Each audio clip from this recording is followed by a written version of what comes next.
अस्सलाम वालेकुम। देखें जी, दिन बदल गया, मैंने कपड़े भी नहीं बदले।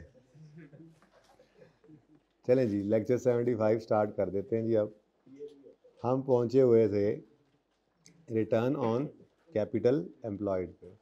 रिटर्न ऑन कैपिटल एम्प्लॉयड ये रेशो क्या बताती है कि अगर आप 100 रुपया बिज़नेस में इन्वेस्ट करें तो वो बिज़नेस आपको कितना प्रॉफिट कमा कर देगा। तो ये लिखने का तरीका कुछ इस तरह से निकला था। कैसे लिखा हमने? कंपनी एक्स इज़ अर्निंग ₹14 पर ₹100 इन्वेस्टेड इन बिजनेस। ये इंपॉर्टेंट बात है क्योंकि इसी ने बदलना है बाकी रेशोज़ के अंदर। बाकी रेशोज़ मिलती जुलती हैं अगली दोनों तीनों, ठीक है ना। तो as compare to 14.5 earn by company Y, therefore company Y is better, ठीक है।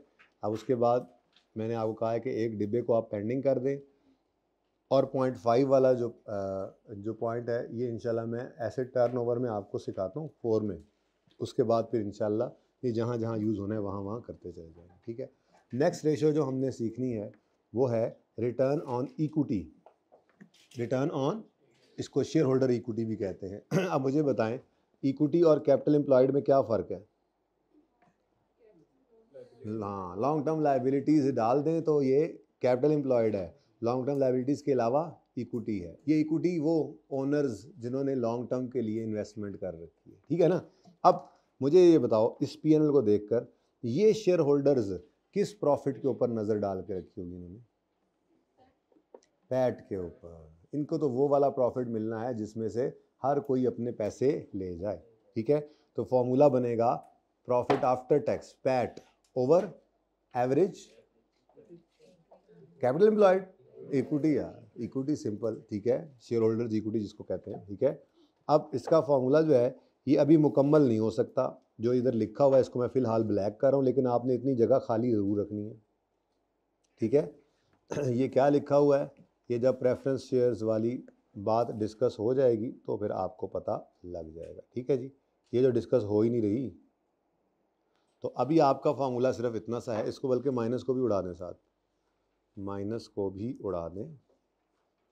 अभी आप फार्मूला सिर्फ इतना लिख, लेकिन आगे जगह आपने ज़रूर खाली रखनी है। ये फार्मूला इस तरह से लिखना आपने, ठीक है, ओके, सही है। तो फार्मूला क्या बना? PAT over average equity into 100, answer will be in percentages. अब अपने सवाल पे चलता हूं मैं। इक्विटी तो सिर्फ ये है, तो 6300 ओपनिंग इक्विटी और 7100 क्लोजिंग। और पैट कितना है जी? पैट कितना है जी? 600, ठीक है। तो रिटर्न ऑन इक्विटी 600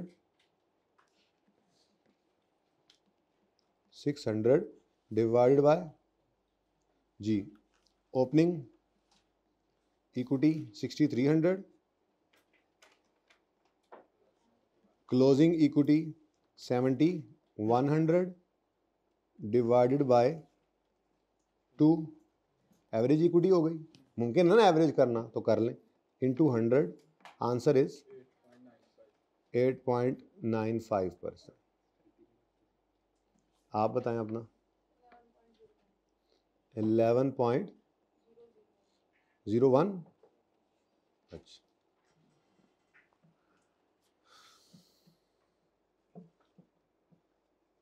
इसको राउंड ही कर लेते हैं, आसान हो जाएगा ज़रा लिखना, क्या ख्याल है? इसको मैं 9% कर देता हूँ, इसको 11%, ठीक है जी, ओके। फ़र्क तो है ना। अब ये रेशो क्या बता रही है? ये फॉर्मूला पूरा करेंगे इंशाल्लाह, जब डिस्कशन हो जाएगी पूरा हो जाएगा, फिलहाल तो ज़रूरत नहीं जी। क्या बताती है ये रेशो?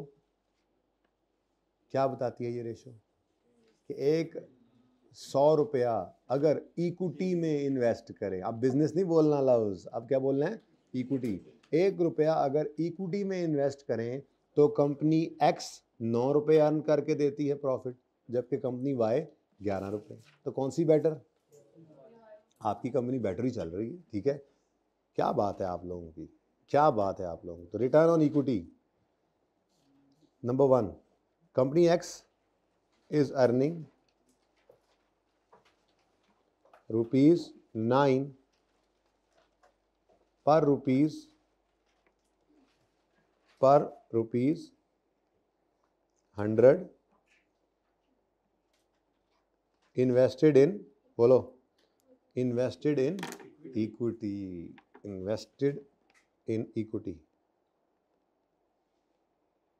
ये फ़र्क पड़ा ऊपर वाले और इस वाली रेशो की इंटरप्रिटेशन में, ये बाकी सब सेम, तो आसान हो गया ना काम। ठीक है जी। Company X is earning rupees 9 per rupee 100 invested in equity as compared to rupees 11 earned by company Y, therefore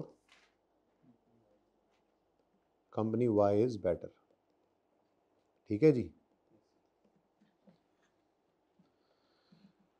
अब इसको स्किप कर सकते हैं आप। ऊपर वाले जुमले में ज़रा एक लाइन थोड़ी सी इजाफी लिखी हुई थी, मैंने कहा चलो अच्छा है, ज़रा कभी ज़रूरत पड़ जाती, इसलिए वो याद कर लीजिएगा। ये अब याद भी करना है जाके, ठीक है ना, कि याद करना शुरू कर देंगे, मैंने सुना भी करना है। ओके, ये मैंने सुनना भी है, माफ़ी कोई नहीं है, माफ़ी मुश्किल।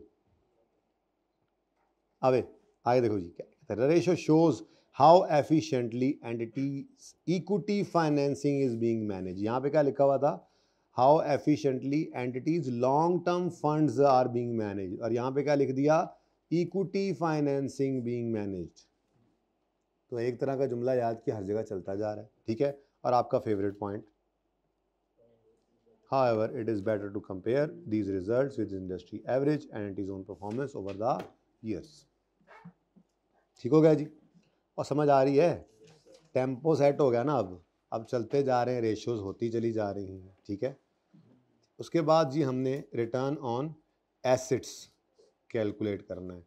रिटर्न ऑन एसेट्स, इक्विटी मैंने बोला था एक तरह के एसेट्स, ये कैपिटल एम्प्लॉयड, सॉरी, एक तरह के एसेट्स ही होते हैं। ठीक है ना, इसलिए रिटर्न ऑन एसेट्स के लिए भी पीबीआईटी ही यूज़ कर रहे हैं आपने। ओके, सही है ना, जैसे रिटर्न ऑन कैपिटल एम्प्लॉयड के लिए पीबीआईटी यूज़ किया था, रिटर्न ऑन एसेट्स, ओ यार एक ही तरह, असल में ना प्रॉफिट को ही हम लिंक करके डिफरेंट तरीक़ों से देख रहे होते हैं, तो एक ही बात को ज़रा डिफरेंट तरीक़ों से कर रहे होते हैं, और कुछ भी नहीं है। 1 रुपया 100 रुपया अगर बिजनेस में इन्वेस्ट करें तो कितने प्रॉफिट आए, वो बिजनेस यानी कैपिटल एम्प्लॉयड की बजाय यूँ कहते हैं 100 रुपये अगर एसेट्स में इन्वेस्ट करें तो कितने प्रॉफिट्स आए, और कोई फ़र्क नहीं है। ठीक है, तो क्या फॉर्मूला है जी इसका, PBIT over average total assets. अब वो टोटल एसेट्स भी हो सकते हैं, कभी कभी नॉन करंट एसेट्स की भी हम ले सकते हैं ये चीज़, लेकिन वो तब जब सवाल के अंदर वो एक्सप्रेसली कह दे नॉन करंट एसेट्स के बारे में, वो हम पास पेपर में जाके आपको दिखाऊंगा। ठीक है, जब पास पेपर में जाके दिखाऊंगा तो फिर ये बात आपको समझ आ जाएगी। ठीक है, फिलहाल तो खामोश हो, तो नॉर्मल टोटल एसेट्स ही लेने हैं आपने। सिर्फ नॉन करंट एसेट्स कब ले लेने हैं आपने इस रेशो के अंदर, जब सवाल खुद ये लफ्ज़ इस्तेमाल कर दे, return on non current assets. जब तक ये ना कहे तो फिर खुद से ये नहीं करना, return on assets normal total assets ही हम लेंगे। ठीक है, formula very simple, PBIT over average total assets, average total assets. ठीक है भाई, मुश्किल लग रहा है ये काम, आसान है जी।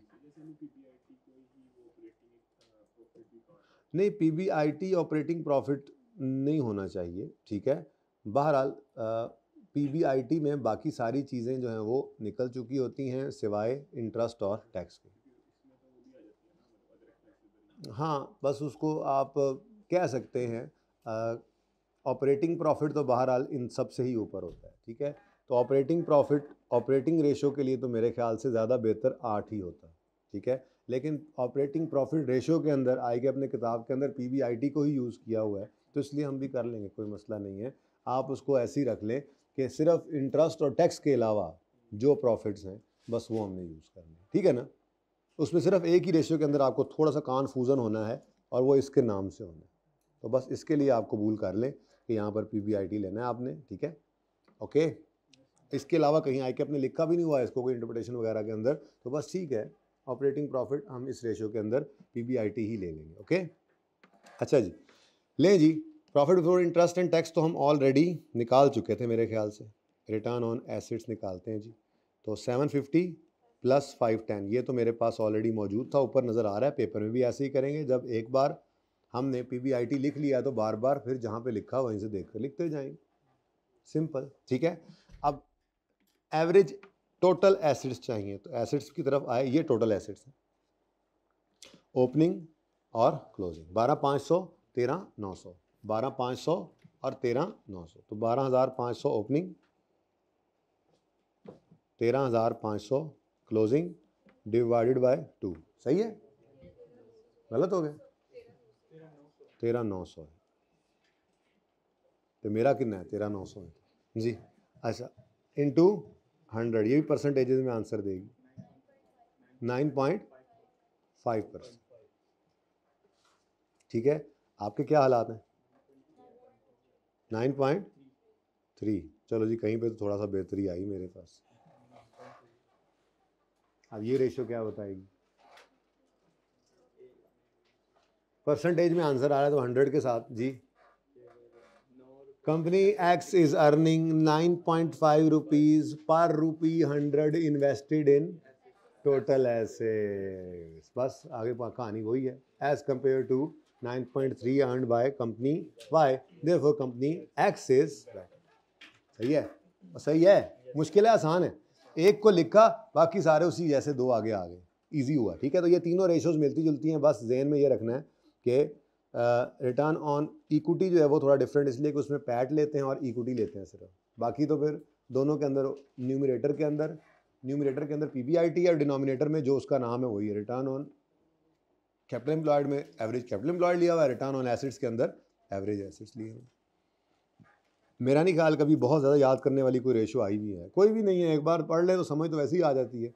अब थोड़ा सा आपको याद करने में थोड़ा टाइम लगना है, जो 1-2 दिन, उसके अंदर इंशाल्लाह फिर बेहतर हो जाएगा ये भी। अब इसको लिखते हैं, 9.5 और 9.3 है रिटर्न ऑन एसेट्स। अब यहाँ पे जगह भी ज़रा कम है जी। कंपनी एक्स इज़ अर्निंग, ये नंबर 1 पॉइंट आप लिख लेना, मैं आगे डॉट डॉट डाल दूंगा जहाँ जगह ख़त्म होगी। ठीक है, तो कंपनी एक्स इज़, यहीं पे लिख लें, इज़ अर्निंग रुपीज़ 9.5 पर rupees 100 invested in total assets, invested in total assets. और अगर आपने नॉन करंट एसेट्स लिए होंगे तो वो कर लेंगे। ठीक है, पर rupee 100 invested in total assets, या इन्वेस्टेड इन टोटल एसेट्स, यही बदला है। सबसे पहली रेशो के अंदर ये क्या था? इन्वेस्टेड इन बिजनेस, फिर इन्वेस्टेड इन इक्विटी, और फिर अब इन्वेस्टेड इन टोटल एसेट्स। ये क्यों इतना अजीब सा हो गया?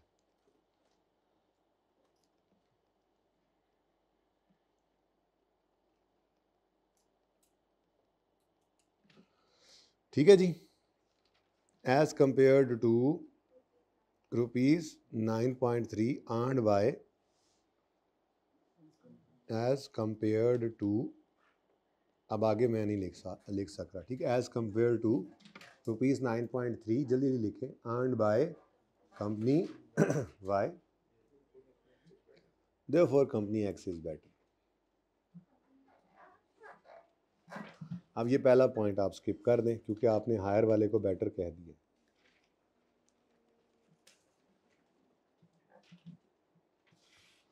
ठीक है, next, the ratio shows how efficiently entities investment in assets is converted into profits. मिलती जुलती बात है। ठीक है, ये दूसरा पॉइंट।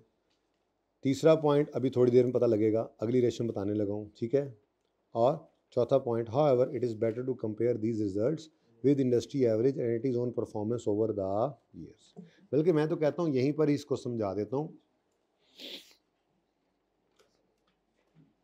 ज़्यादा बेहतर है। मिसाल के तौर, यहाँ पे आपको मिसाल देता हूँ।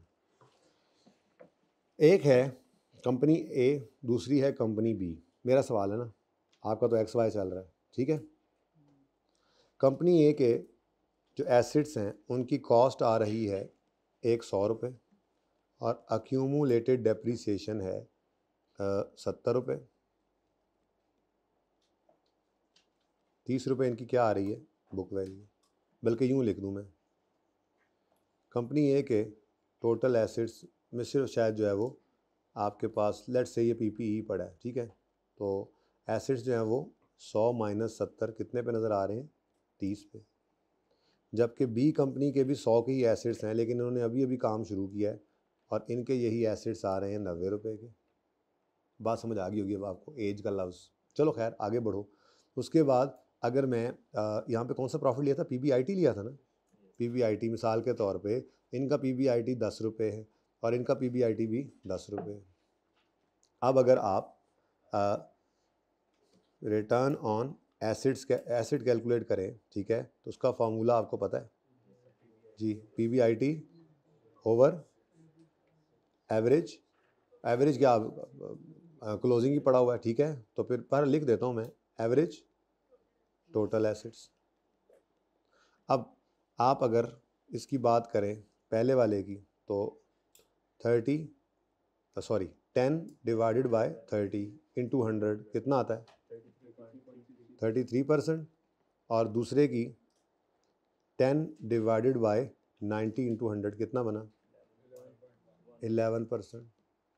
अब मुझे बताओ, एक जैसी कंपनियां एक जैसा काम कर रही, एक जैसा प्रॉफिट कमा रही, लेकिन रिटर्न ऑन एसेट बी बेचारे का बिल्कुल कम आ रहा, उसकी वजह क्या है? आप कहोगे जी एसेट्स ज़्यादा हैं। बेटा एसेट्स ज़्यादा नहीं है, एसेट्स तो सेम तकरीबन है। मसला क्या आ रहा है? मसला आ रहा है इसका एज ऑफ एसेट्स जितनी ज़्यादा हो गई होगी, यानी जितना एसेट पुराना होगा उतना ज़्यादा डेप्रिशिएट होकर किताबों में उतनी कम वैल्यू पे नज़र आ रहा होगा। जितना एसेट नया होगा उतना कम डेप्रिशिएट हुआ होगा आज तक और उतना ही ज़्यादा किताबों में नज़र आएगा। अब सेम कंपनी सेम प्रॉफिट कमा रही है, लेकिन बी कंपनी के न्यूअर एसेट्स हैं। न्यूअर एसेट्स हैं तो बुक वैल्यू हायर है, बुक वैल्यू हायर है तो रिटर्न ऑन एसेट लोअर है। और बी कंपनी ए कंपनी जो है, ए कंपनी के ओल्डर एसेट्स हैं, ओल्डर एसेट्स हैं तो बुक वैल्यू, ओल्डर एसेट्स तो बुक वैल्यू कम, बुक वैल्यू कम तो ये रेशो ज्यादा। तो इसका मतलब आपको एज ऑफ एसेट्स पर भी ध्यान देना चाहिए, ये वाली रेशो कैलकुलेट करते हुए, इंटरप्रेट करते हुए। और सिर्फ यही वाली रेशो नहीं, ये वाला पॉइंट अब आपको कई जगह पे मिलेगा। ये एज ऑफ एसेट वाला पॉइंट फ्रॉम, असल पहले वो आई थी ना तो मैंने वहां पे लिख दिया था बाय द वे, ठीक है ना। ये नंबर 3 के बाद ये पहली आई थी ना, मेरी तरतीब में ज़रा उलट चल रही है इसलिए मैंने ये एंड पे करवानी है, ठीक है। अब यहाँ पे ये जुमला पढ़ो जो मैंने लिखा। मैंने पहले बोला क्या? Age of assets play an important role, ठीक है, क्योंकि newer assets will have a higher book value, क्योंकि वो कम डेप्रिशिएट हुए होते हैं, therefore the ratios answer will be lower, and a company having older assets with lower book value will give हाँ हायर रेशो, ठीक है ना। ये फर्क है, ये यहां पे लिखा हुआ है। It must also be taken into account that the age of entities assets can impact and may result in different asset turnover ratio, यहां पे लिखा हुआ है ना, तो वो अब आप जिस रेशो में लिख रहे होंगे ये पॉइंट वो वाली लिख देंगे आप। हाँ, मैं जिस रेशो की बात कर रहा हूँ, असल में पॉइंट बार बार लिखना तो रेपिटेशन है ना, ऐसी खाम का बुक के समय बढ़ जाए, तो एक जगह लिख दिया, आगे मैंने सिर्फ रेफर कर दिया, ये 4-5 लाइनें लिखने की बजाय, ठीक है, सही है ना। तो अब मैं यूँ बोलूँगा जैसे मैं वहाँ पर रिटर्न ऑन एसेट को इंटरप्रेट कर रहा हूँ ना, मैं यूँ लिखूंगा इट मस्ट ऑल्सो भी टेकन इनटू अकाउंट। अगर तो वो एज बता दे तो फिर तो क्लियर कट बताएंगे उसको कि भाईजान देखो ये नए एसेट्स वाली जो है इसकी हायर बुक वैल्यू तो इसकी रेशो इस वजह से भी कम है। और अगर वो ये बात ना बताए, डिटेल ना बताए, एसेट्स की लाइफ वगैरह ना बताए, डेट ऑफ परचेज वगैरह, एज वगैरह ना बताए, तो फिर हम रोप झाड़ने के लिए ये पॉइंट फिर भी लाजमी लिखेंगे, ठीक है। क्या पॉइंट है? It must be taken into account that the age of an entity's asset can impact and may result in different return on return on asset ratios for similar companies जो करते हुए आ रहे हैं। For example, a company having older assets with lower book values might have a higher return on asset ratio, यहां पे change करते जाना, ठीक है ना, might have a higher return on asset ratio than the one with similar revenues but having newer assets with higher book value, ठीक है। अब ये वाला पॉइंट हमने यूज किया कहां पर? ये वाला पॉइंट हमने यूज़ किया रिटर्न ऑन एसेट में सबसे पहले, यही वाला point return on capital employed में भी, और यही वाला पॉइंट इसमें रिटर्न, ये एसेट टर्नओवर रेशो इसका नाम है, ये जो आप करवाने लगा हूँ, इन तीनों में इस्तेमाल होगा। अच्छा, पहले वाली में तो समझ आता है,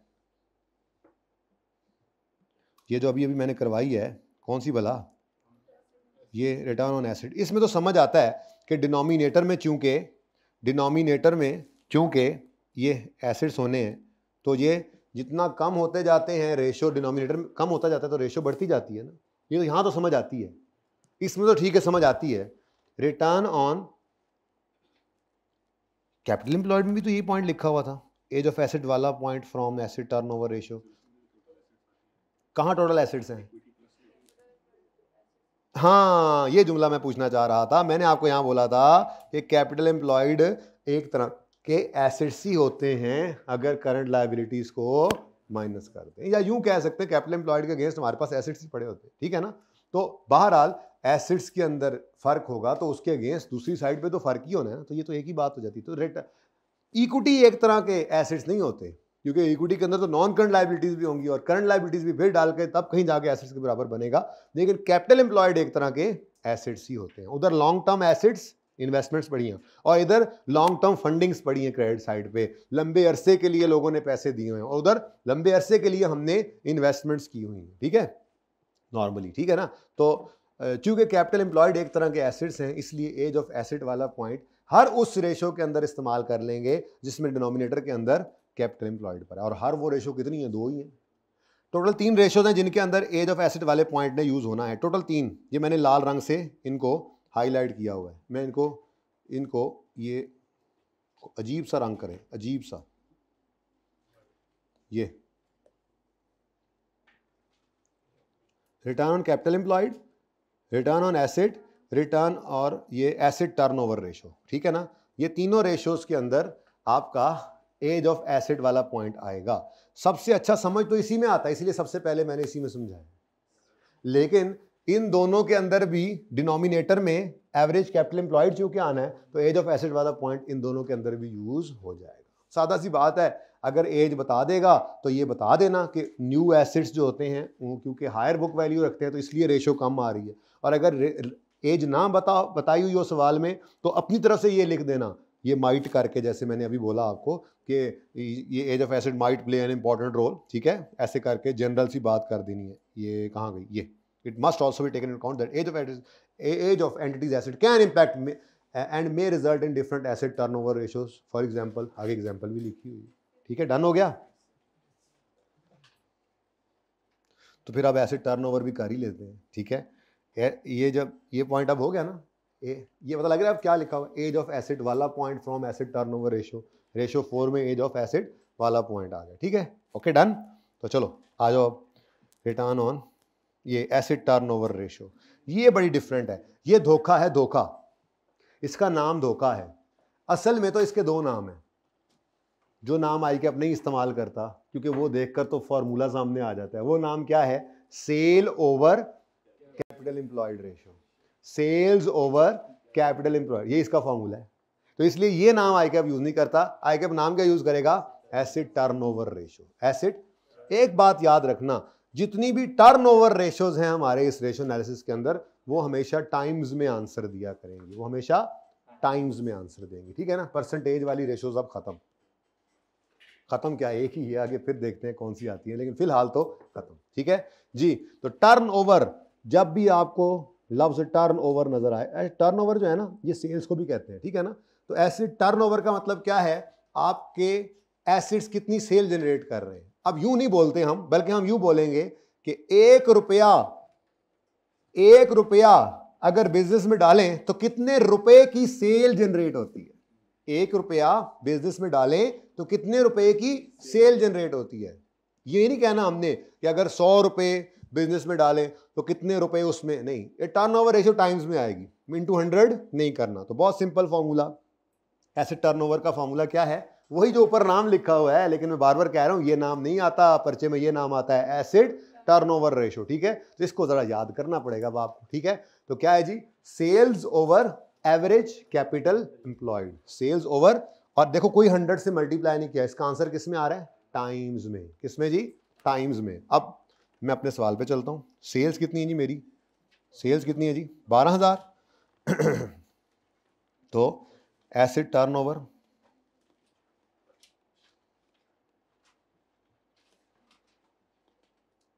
जी एसेट टर्नओवर 12,000 सेल है, और बोलो। और अब नीचे मैंने क्या लेना है जी? एवरेज। अब मैं नहीं सवाल में दोबारा जाके देखूंगा, मेरे पास ये ऊपर एवरेज कैपिटल एम्प्लॉयड निकला पड़ा है ना, बस ठीक है, इसको यूज़ करें, आप भी देखें, आप भी यूज़ करें। तो 8300 प्लस 10100 डिवाइडेड बाय 2, लेकिन इसको मल्टीप्लाई बाय 100 नहीं करना, टाइम्स में इसने आंसर देना होता है। सारी रेशियोज जो टर्नओवर वाली हैं वो टाइम्स में, 4 ही हैं, 3 और हैं इसके अलावा, ठीक है। वर्किंग कैपिटल में 3 आएंगे जी, बोलो। 1.3 टाइम्स, इस तरह लिखेंगे। अपना बताएं।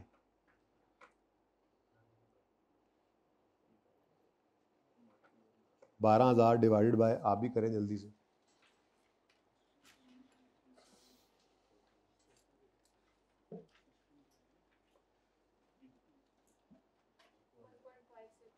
वन 1.6 कर दूं?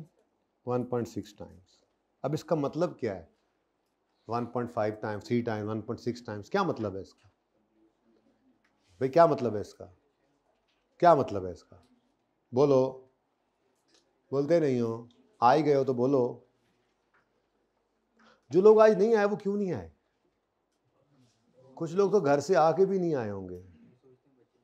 हाँ, बड़े तो आए हुए हैं जी। क्या मतलब है जी इसका?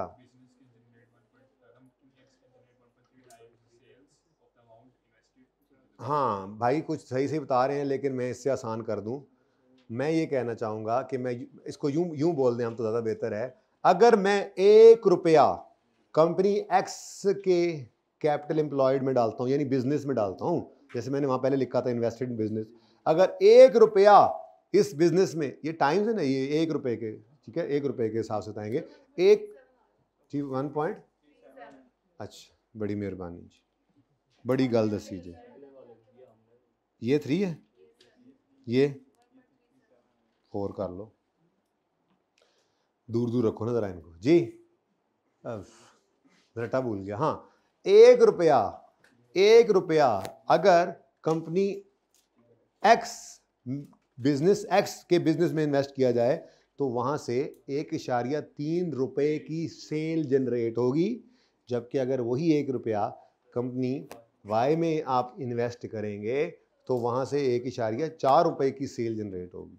तो कहां पे इन्वेस्ट करना पसंद करेंगे? जाहिर सी बात है बेटा, सेल्स ज़्यादा तो ही प्रॉफिट ज़्यादा। जाग रहे हैं ना सारे? सारे जाग रहे होंगे उम्मीद है ना? अच्छा चलें, तो लिखते हैं जी चल के 1.3 1.4 ज़हन में रखिएगा।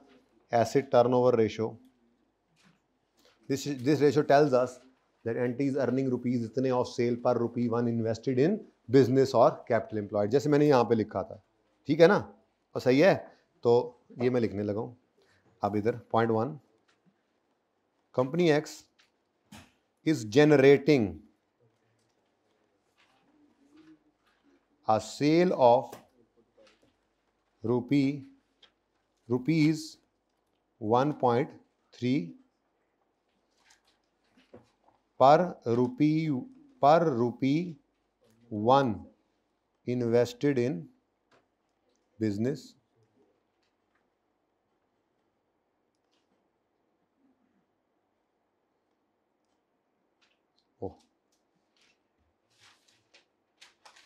per rupee 1 invested in business या कैपिटल एम्प्लॉयड जो भी लिख लें, in business as compared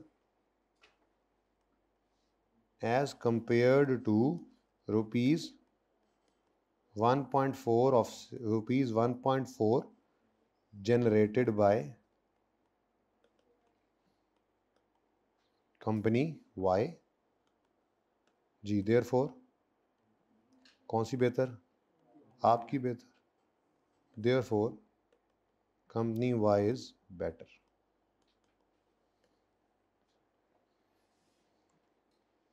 number 2,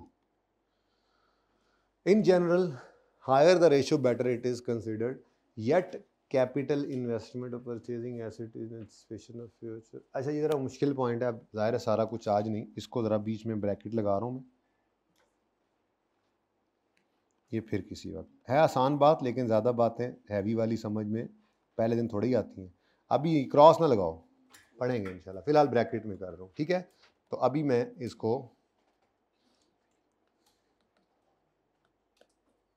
ज़रा आर्जी तौर पे छुपा रहा हूँ, आपने नहीं काट देना इसको, ये इंशाल्लाह होपफुली कल आपको समझा दूंगा। वैसे तो आप खुद भी घर पे पढ़ेंगे तो समझ आएगी आपको, बस समझ जाएं कि मैं इस वक्त इसलिए नहीं कराना चाह रहा कि पहले ही एक्स्ट्रा क्लास का बोझ आपके ऊपर पड़ा हुआ है, तो इस वक्त बहुत नाजुक सूरत हाल से क्लास गुजर रही है, तो मैं किसी भी किस्म का कोई एक्सपेडिशन नहीं करना चाह रहा, सिंपल सिंपल चीज़ें रख के चलते हैं, ठीक है। Next, besides companies in the capital intensive industry tend to have lower asset turnover ratio than the ones operating with fewer assets, therefore companies should be compared within the same industry for a। अच्छा यहाँ पे वो क्या कह रहे हैं, देखो capital intensive industry का क्या मतलब है, ऐसी इंडस्ट्री जिसके अंदर कैपिटल इन्वेस्टमेंट बहुत चाहिए। जैसे मिसाल के तौर पे आप जूते बनाने वाली फैक्ट्री में काम कर रहे हैं, मतलब वो काम आप कर रहे हैं, ठीक है। जूते खाने वाली फैक्ट्री में नहीं, जूते बनाने वाली फैक्ट्री है आपकी, ठीक है। और उसमें आपको एक पूरा सेटअप लगाना पड़ता है, प्लांट भी इंस्टॉल करना पड़ता है। जबकि दूसरी तरफ जो है वो आप फर्नीचर बनाने का काम कर रहे हैं, और उसके अंदर शायद इतनी लंबी चौड़ी जो है वो मशीनरी की कैपिटल इन्वेस्टमेंट की ज़रूरत नहीं है, बस एक जगह मिल जाए, 2-4 लोग मिल जाएं, और छोटी मोटी मशीनों के साथ भी आप काम कर सकते हैं। अब जहाँ पे कैपिटल इन्वेस्टमेंट ज़्यादा हुई पड़ी है उनके एसेट्स ज़्यादा हैं, ठीक है। और जहाँ पर कैपिटल इंटेंसिव ऑर्गेनाइजेशन नहीं है तो वहाँ पर वो कम एसिड्स के साथ ऑपरेट कर रहे हैं, तो फिर रिजल्ट्स जो है वो डिफरेंट हो सकते हैं। तो इसके लिए एहतियात ये करनी, अच्छा ये सब रेशोज़ के लिए है, वैसे इन्होंने यहाँ पे लिख दिया, ठीक है। सब रेशोज़ के लिए ही एक एहतियात क्या है, आपको सिमिलर इंडस्ट्री वाली ऑर्गेनाइजेशंस को कंपेयर करना चाहिए। आप इधर ऑटोमोबाइल इंडस्ट्री की एक कंपनी उठा लें और इधर से हमारी तरह, ये हमारी कंपनी की तरह सरामिक्स वाली एक उठा लें, तो ये कोई कंपैरिजन होगा? हर इंडस्ट्री की अपनी जो है वो नॉर्म्स हैं, अपने मसले मसाइल हैं, अपने मार्केट डिमांड सप्लाई सब कुछ होता है, ठीक है। तो हर कंपनी के अपने, हर इंडस्ट्री के अपने अपने मसाइल हैं। बेहतर क्या होता है कि आप सिमिलर इंडस्ट्री वाली ऑर्गेनाइजेशंस को कंपेयर करें, यही पॉइंट यहाँ पर उन्होंने लिखने की कोशिश की है, ठीक है। और साथ में वो भी आ गया, therefore company should be compared within same industry and it is also better to compare these entities own performance over the year, ठीक है जी।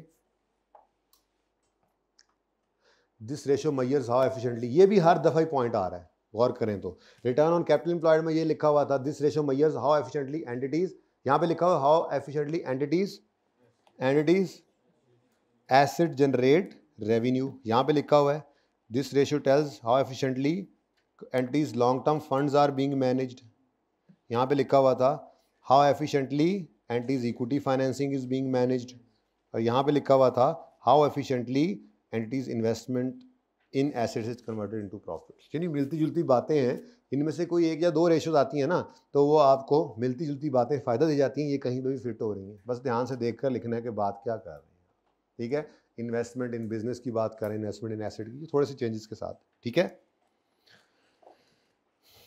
पीई रेशो को पेंडिंग करें,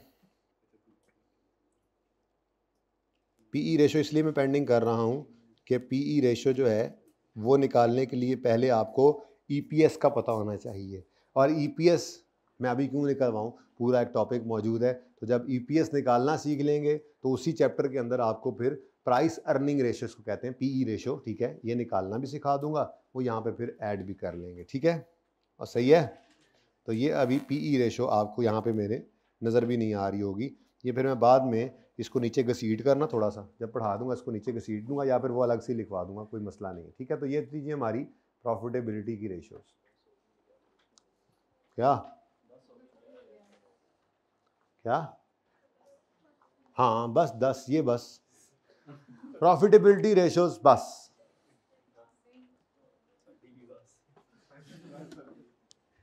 चाय पिलाऊं फिर? पार्ट 2 में चाय पीना नहीं है, पार्ट 1 वैसे ही पढ़ना पड़ेगा। पार्ट 1 1.5 घंटा बाद ख़त्म करना है और पार्ट 2 2 घंटे का बनाना है। चाह है पूरी कर लेनी। मैंने कहा तो है, देखें को बंदोबस्त होता है या नहीं, क्योंकि ऊपर मेरे लिए भी सर, मैं इसीलिए पूछा उनसे, मैं कैंटीन कैसे बंद है, मैं कहा यार तो अभी देखें बना बनू के अभी ले आएंगे, कुछ करेंगे सही। तो आप सब्र करें, सब्र का दामन हाथ से ना छोड़ें और फिलहाल तो पढ़ें, ठीक है। तो अगर 15-20 मिनट में चाय का बंदोबस्त ना हो तो छुट्टी दे दूंगा, हो गया तो ब्रेक करेंगे छोटी 10 मिनट की, पार्ट 2 से पहले चाय शाय आप तक पहुंच जाएगी, वो आप फिर पीना शुरू करेंगे, मैं पढ़ाना शुरू फिर कर दूंगा, ठीक है। क्या ख्याल? ओके, हाँ बस छुट्टी देते तो इंशाल्लाह 4 सवा 4 बजे तक। चाय भी पीनी, चाय पी के जाना। नहीं 10 4 सवा 4 ही छुट्टी होगी।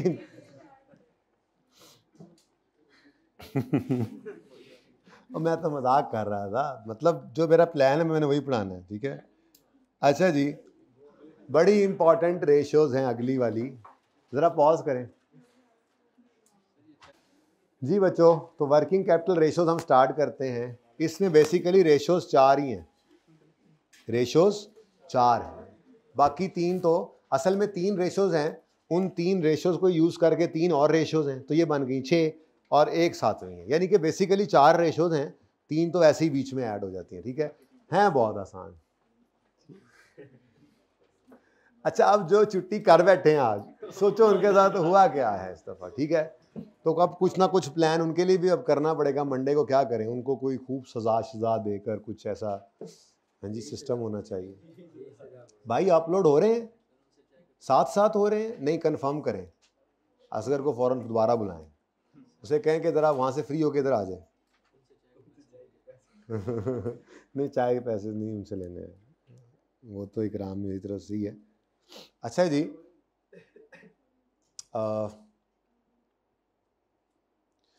उनसे कहें कि लेक्चर साथ साथ अपलोड करके मुझे लिंक्स भी भेजें, मैं ग्रुप में भेज के बच्चों को परेशान तो करवाऊँ कि काम चल रहा है और चले जा रहा है और जी, छोटे छोटे क्लिप ढेर सारे भेजें।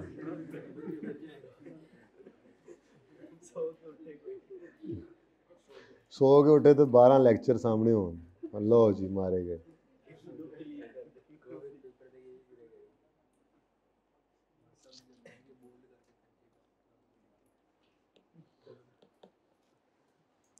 अच्छा जी, मिसाल के तौर पे हमने कोई चीज़ खरीदी उधार पे, ठीक है, ज़रा कैश पे ही खरीद लेते हैं यार, इतना सामान इधर, चार्जर तो मिल नहीं रहा मुझे, चलो दूसरा पेन यूज़ कर ले।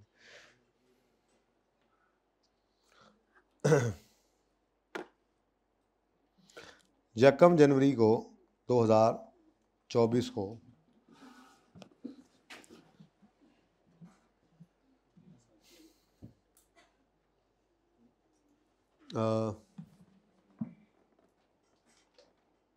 क्या नाम है तुम्हारा, Anas purchased a mobile from Umair on credit, ठीक है जी। अच्छा, अब उधार पे अनस ने मोबाइल ख़रीद लिया मुझसे, किस दिन, यकम जनवरी को। 6 जनवरी को अनस ने मुझे पैसे दे दिए वापस, अनस पेड कैश ऑन, बस ठीक है, Anas paid cash for mobile to Umair, done जी। अच्छा, अब कब से चीज़ें ख़रीद रखी हैं इसने, थोड़ी देर के लिए ज़रा यूँ कर लेते हैं, थोड़ी देर के लिए ज़रा यूँ कर लेते हैं कि परचेज़ किया ये मोबाइल, पहला सवाल है ना, चलो जान दो, देखी जाएगी। नेक्स्ट, 10 जनवरी को कहीं जाकर अनस ने आखिरकार ये मोबाइल बेच लिया। Anas sold mobile. अब फॉर 50,000 ये ख़रीदा था मोबाइल और 50,000 वापस कर दिया था, ठीक है। अब ये मोबाइल इसने बेच दिया जायज़ मुनाफा रख के 55,000 का। अनस सोल्ड मोबाइल फॉर ₹55,000, लेकिन आगे जिसको बेचा उसने भी उधार कर दिया, ठीक है, फॉर ₹55,000 ऑन क्रेडिट, ठीक है जी।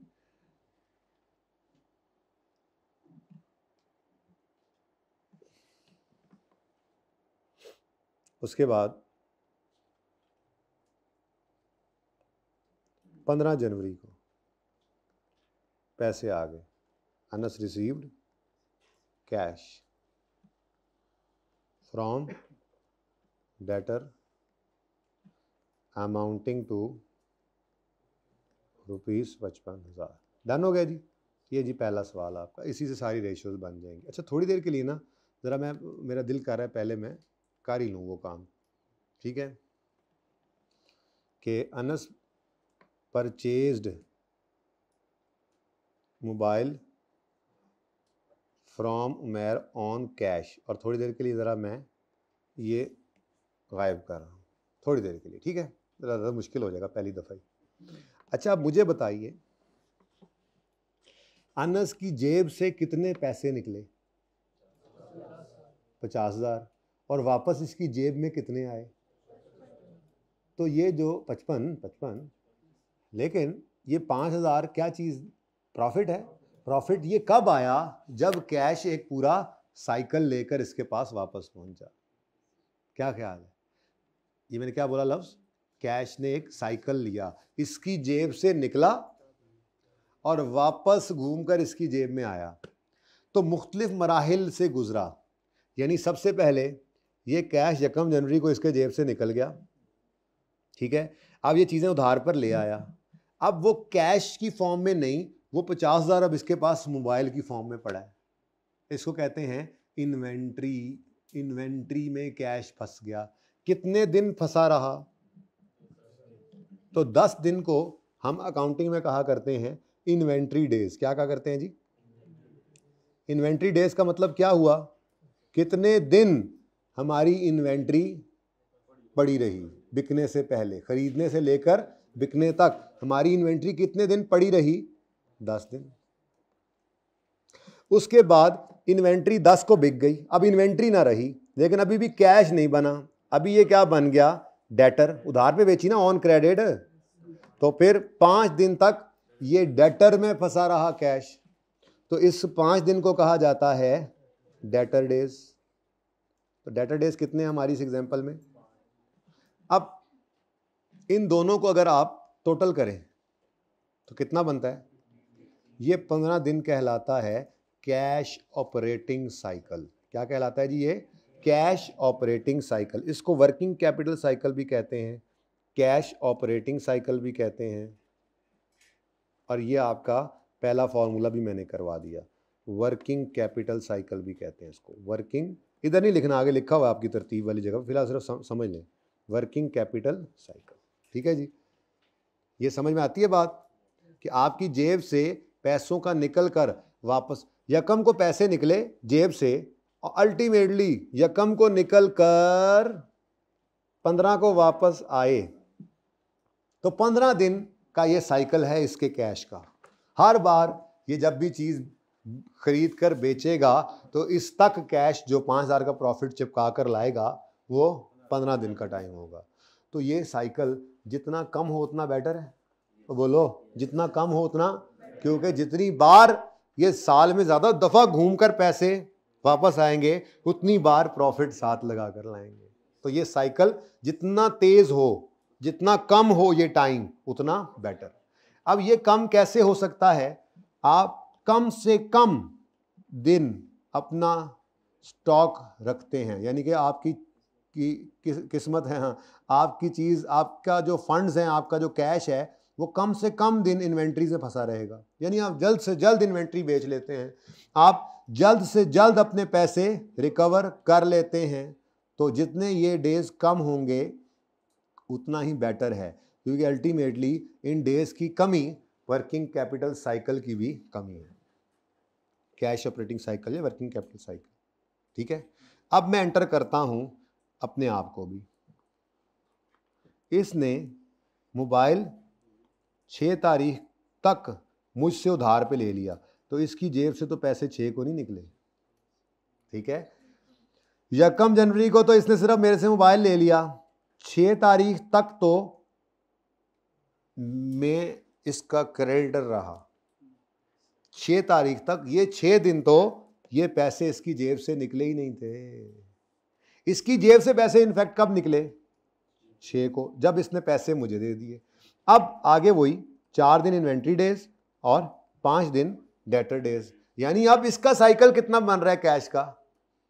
6 से 15 तक देखें तो 9 दिन नहीं बनते, 9 या 10, या ये डेट्स एक दिन आगे पीछे को छोड़े, बस समझे कॉन्सेप्ट। ठीक है ना, एक दिन को की लड़ाई में पड़ जाना। सर देखे ना, 1 2 3 4 5, ये सर 6 लें या ना लें? 6 ना लें, बस 5 ले लें, 6 ले लें 6, कुछ नहीं होता, समझे इस बात को। ठीक है ना, ये कर रहा था ना ऐसे ही, ये मुझे लग रहा है ये कर रहा था। ठीक है, चलें अब ये जो 6 दिन आए हैं, ये जो 6 दिन एंटर हुए हैं, ये 6 दिन क्या कहलाएंगे? सोच के बताओ। जैसे ये इन्वेंट्री डेज हैं, इतने अरसे तक, कितने अरसे तक इन्वेंट्री डेज, ये नहीं है, सॉरी, इन्वेंट्री डेज तो यही है, खरीदने से बिकने तक कितने दिन?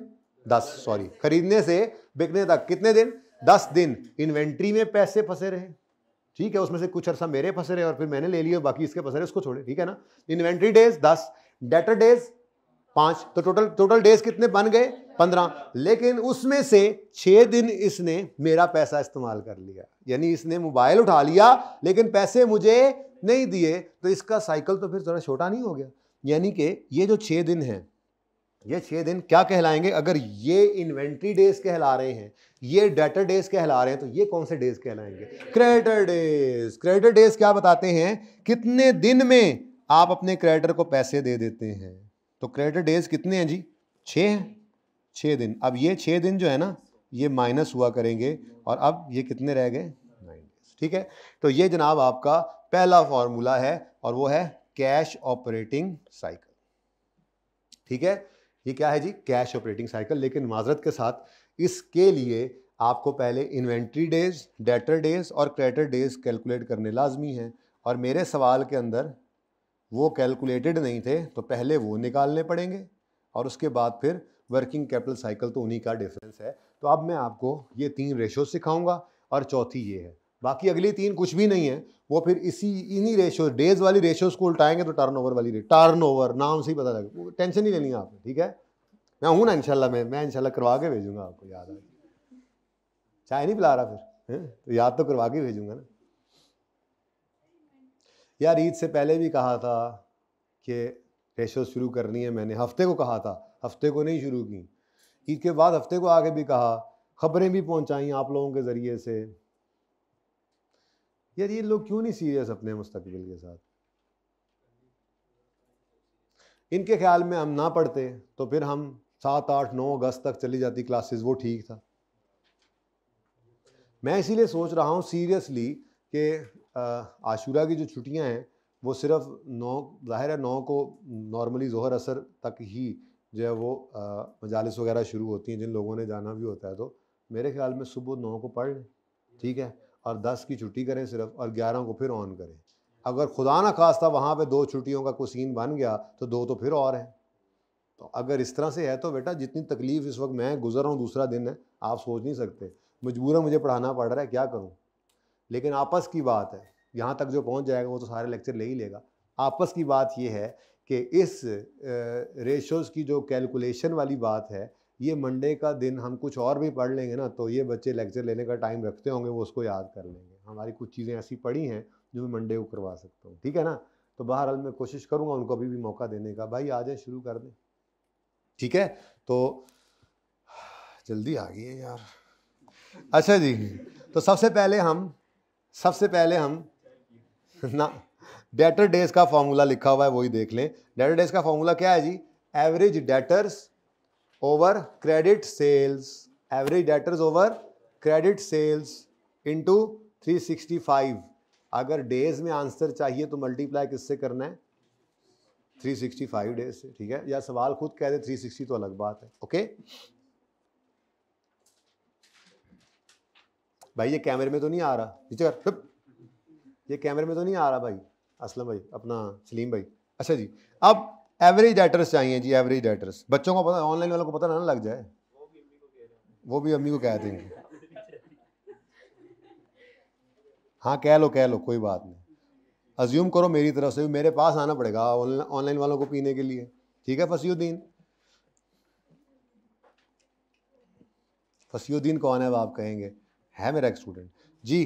डेटा डेज के लिए मुझे एवरेज डेटर्स चाहिए। लबो ये रहे debtors. Average opening plus closing divide by 2। 1900 जमा 2400 बटा 2, 1900 जमा 2400 बटा 2 एवरेज डेटर्स हो गए। क्रेडिट सेल्स, अब ये क्रेडिट सेल्स कहाँ से ढूंढूं भाई? सवाल में सेल्स हैं और डेटर्स भी हैं, मतलब क्रेडिट सेल्स तो होती हैं। अगर सवाल चुप है तो अज्यूम करेंगे सारी सेल्स क्रेडिट है, और फिर कैश बाद में आ जाता है। करते ही क्रेडिट सेल्स हैं, बाद में कैश रिसीव कर लेते होंगे, तो ठीक है ना। सवाल चुप हो तो सेल्स को क्या अज्यूम करना है? क्रेडिट्स, ठीक है जी। अच्छा, अब 12,000 से डिवाइड करें और 365 से मल्टीप्लाई कर दें और आंसर बताएं मुझे। 65 बट ठीक है डेज। अब आप बताएं आपका क्या हाल है? बुरा हाल है यार। अब चाय शाय पियो, फ्रेश हो जाओ यार, दिल खोल के पढ़ो अब तो।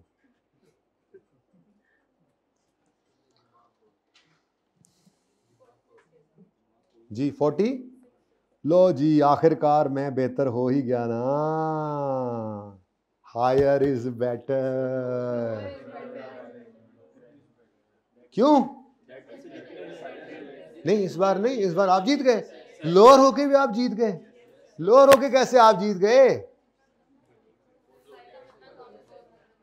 क्योंकि डेटर डेज का मतलब क्या है? कितने दिन में हमारे डेटर्स कैश दे देते हैं। तो हमारे डेटर्स तो रोला के कैश देते हैं, आपके डेटर्स तो जल्दी कैश दे देते हैं। और जब ये कैश जल्दी दे देंगे तो आप दोबारा ये कैश जल्दी इस्तेमाल करके दोबारा चीज खरीद के दोबारा बेच के दोबारा सिस्टम चला लेंगे अपना। और मैं बैठा हूंगा अभी इंतजार के अंदर, आएंगे पैसे। वर्किंग कैपिटल मैनेज करना होता है ना, ये थोड़ा ये कि हर बार नई इन्वेस्टमेंट किए जाएंगे। बिजनेस ने खुद ही अपना सर्कल चलाना होता है, ये वर्किंग कैपिटल का, ये फाइनेंस का, कि पैसे जब एक बार बिजनेस में डाल दिए हैं तो उन्हीं को घुमाना होता है ना। फिर ऐसा नहीं कि रोज घर से उठा के पैसे ला रहे हैं और फिर साल बाद घर भी बंद थे, बिजनेस भी बंद। ठीक है, बिजनेस को अपने पैरों में खड़ा करें, वो अपना सर्कल खुद चलाए, बात समझ? ठीक है, तो अब इसको लिखना कैसे है आप बताएं, कैसे लिखेंगे? रेशो बदल गई, वक्त बदल गया, जज्बा। अच्छा देखो ना, रेशो बदली है, मुझे पता है आप लोग एकदम फ्रेश हो गए, क्योंकि वो प्रॉफिटेबिलिटी रेशो इतनी ज्यादा है, वो एक जैसी चली जा रही थी प्रॉफिटेबिलिटी। देखो अब डिफरेंट आया है, अच्छा लग रहा है ना। बताओ जरा क्या लिखोगे इस 65 के बारे में? उर्दू में तो आप, मैंने बता दिया आपको, 65 दिन में डेटर कैश दे देते हैं। अंग्रेजी मारो मारो मारो, अंग्रेजी को ना मारना।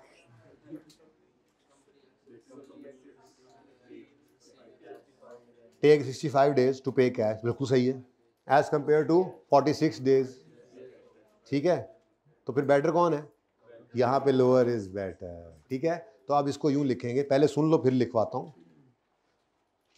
डेटर्स ऑफ कंपनी ए, अच्छा एक और आसान लफ्ज लिखूं, आर कन्वर्टेड इनटू कैश। क्या ख्याल है? डेटर्स कैश में कन्वर्ट कब होंगे? जब वो कैश देते। ज्यादा इजी नहीं है, ठीक है। तो लिखो debtors of company x are converted into cash. Number 1, debtors of company X are converted into cash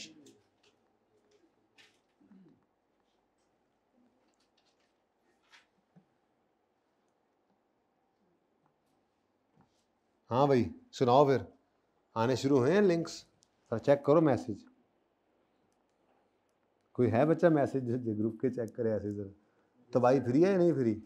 अब टेंशन पड़ गई होनी है, सब थोड़ी तल्ली पड़ गई होनी है, ओ लेक्चर्स आ गए हैं, रश पै गया है, इकट्ठे ही भेजे उन्होंने भी। Debtors of company X are converted into cash in 65 days as compared to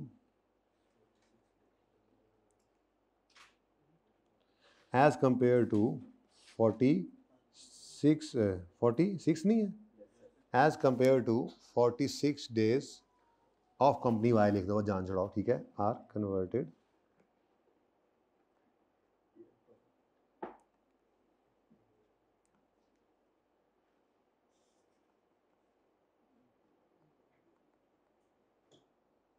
into cash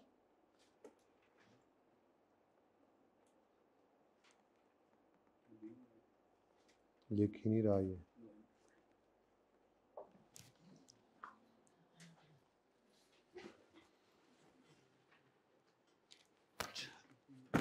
शायद ये लिख दे,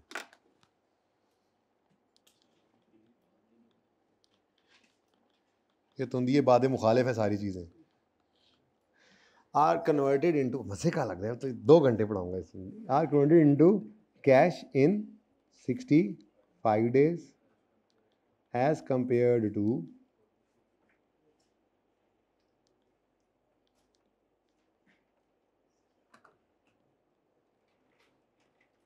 46 days of company X, company Y. तो यूँ भी लिख सकते हैं as compare to 46 days taken by debtors of company Y, अगर ज़रा दिल कर रहा है तो, ठीक है। Therefore company Y is better, क्योंकि ये शॉर्टर बेटर होता है, ठीक है ना, सही है। In general lower debtor days, आगे क्या लिखा हुआ छोड़ो इसको, ठीक है, इसको स्किप भी कर दो। This ratio shows how efficiently trade debts are collected. भाई ट्रेड डेट्स को कलेक्ट करना तेज़ी से चाहिए, जितनी ज़्यादा एफिशिएंट कंपनी होगी कलेक्शन के अंदर उतनी ज़्यादा बेहतर है, वो जल्दी कलेक्शन कर लेंगे। तो आप लोग ज़्यादा एफिशिएंट हैं डेटर कलेक्शन में, ठीक है। However it is better to compare these results with industry average, वही वाला काम। ये जो बातें आपके ज़हनों में आ रही हैं ना कि डेटर डेज ज़्यादा होंगे तो रिस्क भी बढ़ जाएगा बैड होने का, ये सारी बातें ना यहाँ पे लिखी हुई हैं, वो आगे बात और होगी, ठीक है। फिलहाल छोड़ें इसको, अभी बस इतनी बात काफ़ी, ठीक है जी। नेक्स्ट रेशियो हम पढ़ेंगे इन्वेंट्री डेज। क्या पढ़ेंगे? Inventory days.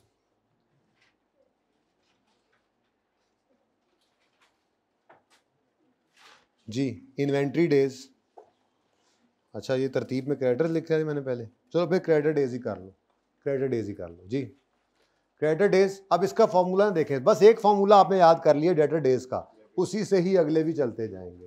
क्रेडिटर डेज के लिए एवरेज क्रेडिटर्स, लो जी अभी बंद हो गया, असगर को बुलाएं जरा यार, यहाँ से ढूंढ दें मुझे, पता नहीं कहाँ गए,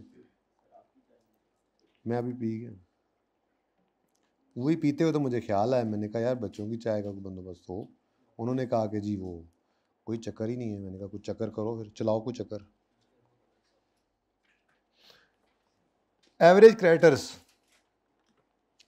हम क्रेडिटर लबो, क्रेडिटर लबो लबो लबो लबो लबो लबो लबो लबो, trade payables 1800 opening 3200 closing, 1800 opening 3200 closing, average out हो जाएंगे 1800 जमा 3200 डिवाइडेड बाय 2, ठीक है जी, और डिवाइड करेंगे इसको क्रेडिट परचेजेस से, जाहिर सी बात है अब ये क्रेडिटर्स हैं तो क्रेडिट परचेजेस, तो क्रेडिट परचेजेस लबे जी।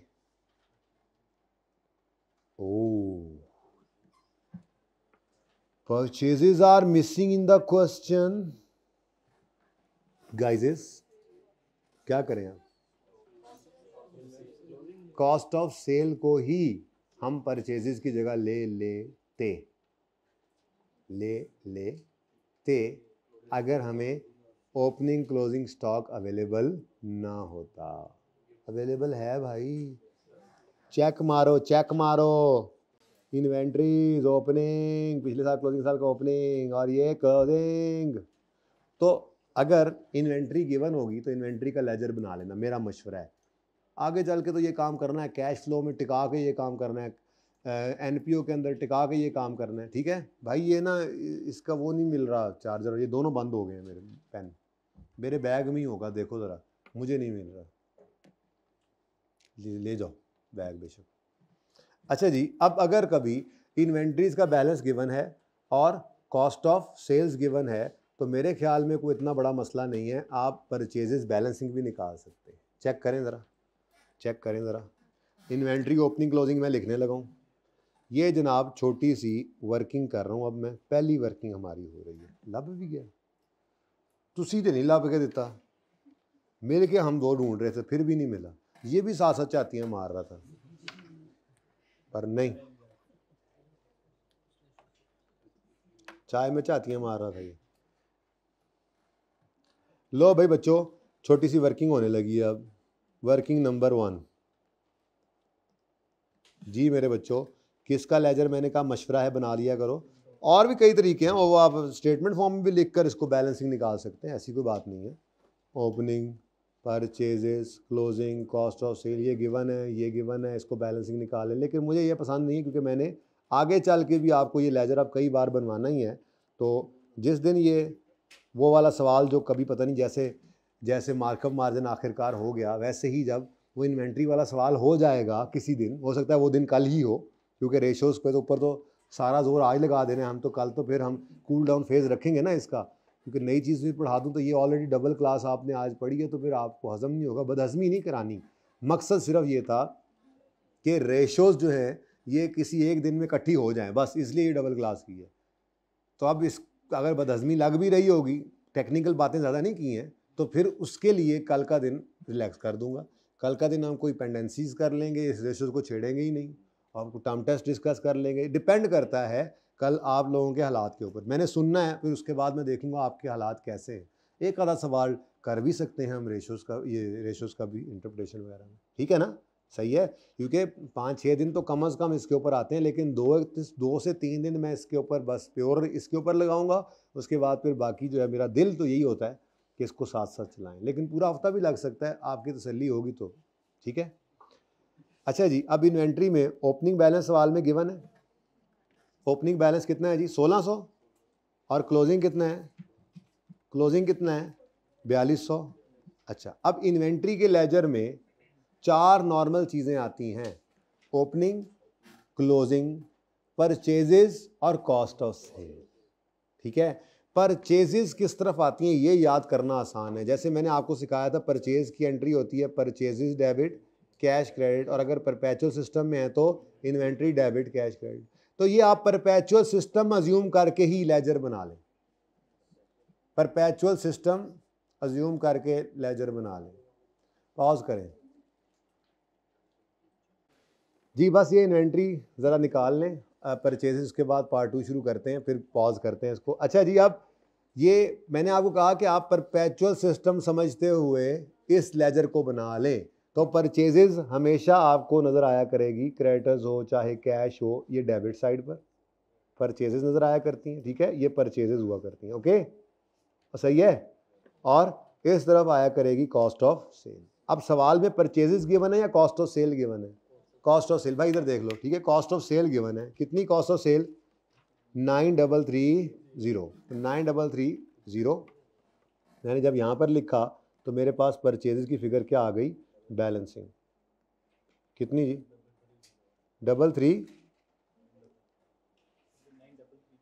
9330 है। अच्छा, यहाँ पे बैलेंसिंग क्या आ गया? 930, 11930, ये आ गई हमारी परचेजेस, ठीक है जी। तो परचेजेस निकल आई हैं 11930। अगर ये किसी को समझ नहीं आ रहा तो फिर माफ़ी दे दें, अब मैं क्या कर सकता हूँ, ये वक्त आने पर समझ आ जाएगा। वैसे इतना मुश्किल नहीं था ये कॉन्सेप्ट। अगर जी देखा देता हूँ, पहले इसका आंसर तो दे दो। 51.62 कर लूँ, यानी मैं अपने क्रेडिटर्स को 52 दिन में पैसे पे करता हूँ। आप क्या करते हैं? अब इन्वेंट्री का लेजर तो आपका भी यही रहेगा, क्या ख्याल है? क्योंकि यही रहेगा। हाँ ये डिफरेंट है, इन्वेंट्री तो डिफरेंट है ना आपकी, ठीक है, आपकी कॉस्ट ऑफ सेल सेम है, लेकिन यहाँ से आपने मार्क आ जानी है, ठीक है। तो ध्यान से ज़रा अपना ये काम करें, अपना लेजर बनाएं, मेरे वाला लेजर क्यों देखते हैं आप।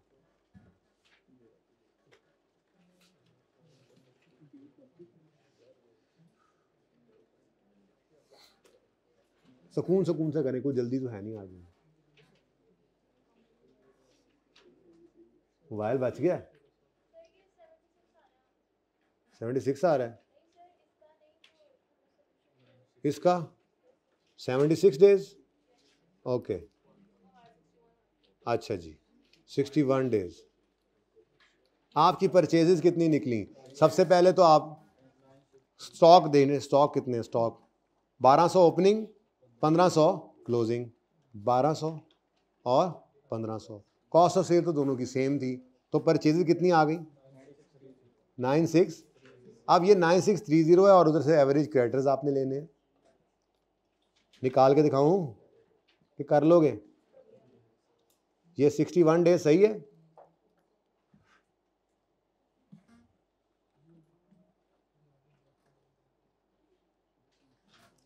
सोलह सौ एवरेज भी 1600, ठीक है। तो 1600 डिवाइडेड बाय 9630 इंटू 365, आंसर क्या आता है? सही है इसका मतलब है, ठीक है, और सही है। चलो अब ये रेशो क्या बताती है? ये रेशो ये बताती है कि company x pays its creditors within 676 days as compared to 61 days of company Y। अब बेटर कौन है? कंपनी एक्स बेटर है। क्यों? वो जलील कर करके पैसे देती है अपने क्रेडिटर को, तो अगली बार तो फिर उधार नहीं मिलेगा उसको। अब यहाँ पर क्वेश्चन ये आता है कि इसकी इंटरप्रिटेशन करते हुए क्या सीधा ये लिख दे कि हायर इज बेटर, अगले को तरसा के पैसे वापस करो, अगली बार वो खुद तो पैसे देगा ही नहीं, वो मार्केट में भी कहेगा एनुना उधार देना, आपकी गुडविल खराब हो रही है। तो इसका मतलब इस रेशो की इंटरप्रिटेशन करते हुए आपने ये नहीं कहना हायर इज बेटर या लोअर इज बेटर, बल्कि आपने ये कहना है कि जो क्रेडिट टर्म्स हैं उनको देखो। हो सकता है कि मेरे क्रेडिटर ने मुझे 3 महीने का क्रेडिट दिया हो, तो मैं तो 3 महीने के अंदर अंदर पे कर रहा हूं, और हो सकता है आपके क्रेडिटर ने आपको 1.5 महीने का क्रेडिट दिया हो, तो आप तो सही इसको दलील करके पैसे वापस करते हैं, तो अगली बार आपकी गुडविल इतनी खराब हो गई होगी कि आपको लोग उधार नहीं देंगे। तो क्रेडिट टर्म्स को देखना जरूरी है। तो अब ये तो हम लिखेंगे जरूर कि company X, creditors of company X are paid in 76 days as compared to 61 days of company Y. However, any decision shall be made after considering credit terms या credit period allowed, ठीक है ना, ये बात ऐसे लिखनी है। तो क्रेडिट डेज आ गए इधर, तो मैं यूं लिखूंगा creditors of company X are paid in, कितने डेज जी मेरे क्रेडिटर्स, कितने days? 76 days as compared to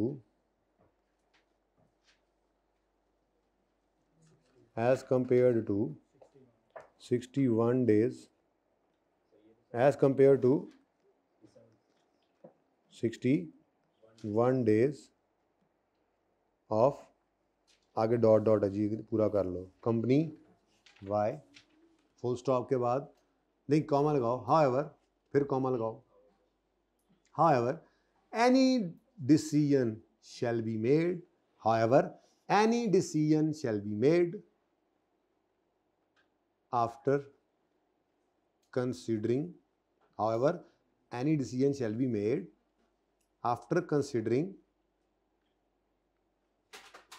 the credit terms, या स्लैश डाल के लिख लें credit period allowed, after considering the credit terms, credit term मतलब उधार कितने अरसे के लिए दिया हुआ है, after considering the credit terms slash credit period allowed,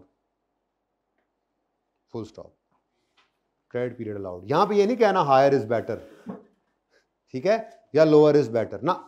credit terms, सवाल में क्रेडिट टर्म्स दे दे, ठीक है, लिख लेना फिर ये बोल दूं, सवाल में क्रेडिट टर्म्स दे दे तो फिर इस तरह से कंपेयर करके बताओ कि जी क्रेडिट अलाउड टर्म्स से ऊपर हैं, तो हो सकता है दोनों ही ऊपर हों, तो आप कहोगे जी कि आपस में तो कंपैरिजन के लिए ये लग रहा है कि वाई जल्दी पे कर देते हैं, लेकिन दोनों ही क्रेडिट टर्म से ऊपर निकले हुए हैं, तो दोनों को चाहिए कि गुडविल को बचाने के लिए टाइम पे किया करें। मिसाल दे रहा हूँ, ठीक है ना। अब इसको भी पढ़ लेते हैं, फिर ब्रेक थोड़ी सी करते हैं, पार्ट 2 शुरू करते हैं जी। किधर गया ये?